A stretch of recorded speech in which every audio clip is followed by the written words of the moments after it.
महिमा डीजे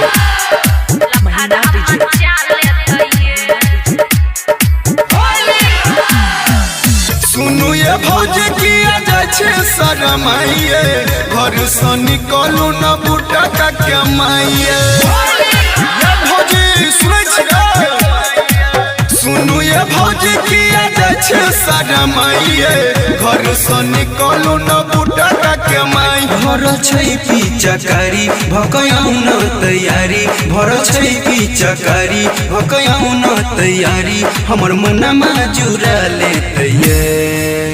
होली खेलब नहीं भैया खिसिया जेतैये बात बुझू न लफर हम चाले तैये होली खेलब नहीं भैया खिसिया जेतैये बात बुझू न लफर हम चाले तैये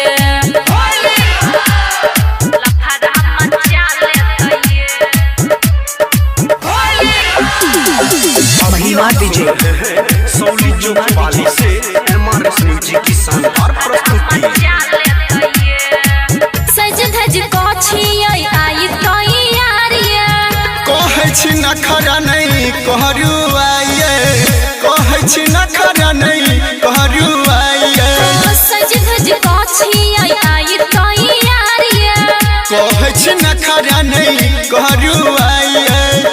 आई तोरू नहीं मन भैया छै टना टन आई तोरू नहीं मन भैया छै टना टन के रंगवा लगा देतैये होली खेलब नहीं भैया खिसिया जेतैये बात बुझू न लफर हम चाले तैये होली खेलब नहीं भैया खिसिया जेतैये बात बुझू न लफर हम चाले तैये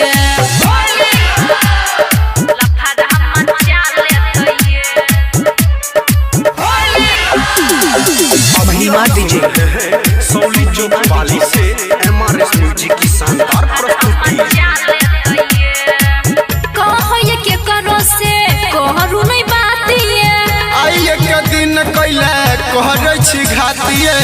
आई एक दिन कैले कहरै छी घातिए कहो ये के करो से कहरु नहीं बातिए आई एक दिन कैले कहरै छी घातिए